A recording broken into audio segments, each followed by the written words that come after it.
tout le monde.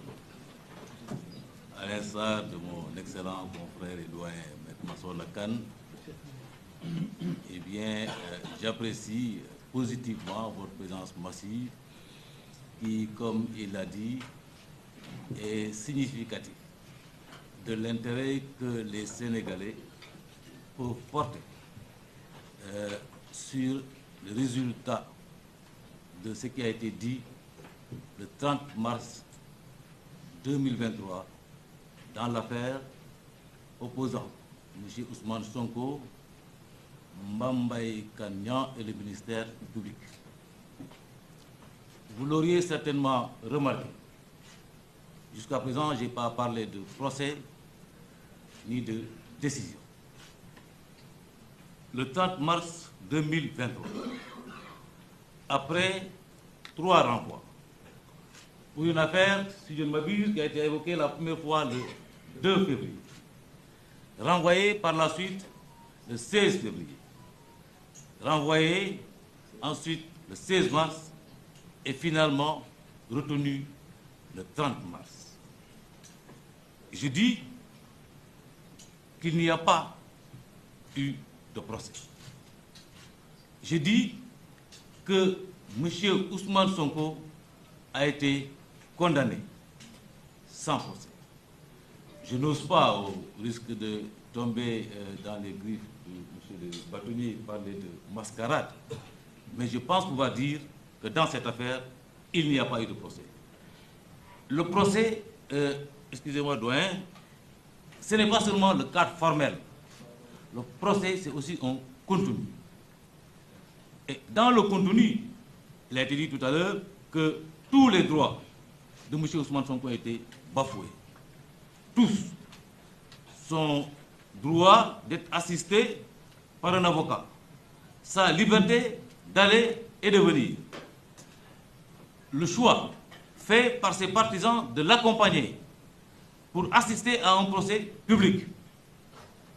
Eh bien, tout cela n'a pas été respecté en ce qui concerne M. Ousmane Sonko. Parce que, retenez-le bien, et je pense que tout le monde a pu le constater, M. Ousmane Sonko a toujours voulu comparaître pour se défendre. Lorsqu'il a été en mesure de le faire juridiquement parlant, il s'est présenté. On l'a énormément retardé, suffisamment bousculé. Mais il est quand même arrivé au tribunal. La deuxième fois, il a été, parce que l'affaire a été renvoyée, il s'est présenté, il était arrivé blessé, agressé, donc totalement démuni.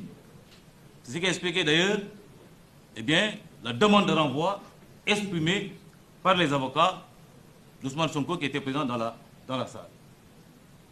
Mais le 30 mars 2023, M. Ousmane Sonko n'a pas pu se présenter. Il n'a pas pu se présenter pas de son propre chef, pas de sa propre volonté, parce que simplement, on l'en a empêché. Parce que, retenons bien que s'il n'avait pas été blessé lors des événements du 16 mars 2023, il est évident que le 30 mars, M. Ousmane Sonko serait en état physique et mental de venir assister à son procès. Il n'a pas pu le faire et il a apporté une justification de sa non-présence. Ses avocats ont voulu présenter ces justificatifs, ce que le tribunal a refusé. Donc, seulement de ce point de vue, on peut considérer qu'il n'y a pas eu de procès relativement aux droits de la défense, relativement aux libertés, n'est-ce pas, de M. Ousmane Sonko. Mais il y a autre chose. Parce que pour qu'on parle de procès, il faut que ce procès soit indépendant, juste et équitable. Et un procès juste et équitable suppose l'existence d'un tribunal indépendant et impartial. Dans le cas d'espèce, en tout cas, de mémoire d'avocat, je suis peut-être moins jeune que mes doyens Khan et Ba, c'est la première fois que j'ai vu une composition d'un tribunal aussi modulable, aussi malléable, peut-être donc aussi manipulable. Parce que entre le premier jour du procès, Et le jour où le tribunal s'est prononcé, eh bien, la composition a changé à 3 reprises. À 3 reprises. Et alors, comment dans ces conditions-là, doit-on s'étonner que le président Ousmane Sonko puisse dire qu'il n'a pas confiance en cette justice? Parce que je crois savoir qu'il n'y a aucune disposition légale qui oblige un citoyen à avoir confiance en la justice. Parce que la seule disposition légale à laquelle il est soumis, c'est de respecter la justice. Mais aujourd'hui, Ousmane Sonko, qui, dès le départ, a exprimé toute sa méfiance, tout le manque de confiance vis-à-vis de cette justice, n'est-ce pas, malheureusement, s'est vu obtenir la raison sur, n'est-ce pas, cette justice-là. Donc aujourd'hui, nous pensons que ce que le président Ousmane Sonko craignait, malheureusement, s'est réalisé. Et aujourd'hui, par rapport à ce qui a été dit le 30 mars 2023, il est évident qu'il n'est pas satisfait. Il est évident que de l'autre côté, on a fait semblant de ne pas être satisfait. Puisque, en ce qui concerne la partie civile, mon confrère l'a dit tout à l'heure, il y a eu quand même variation dans les émotions ressenties.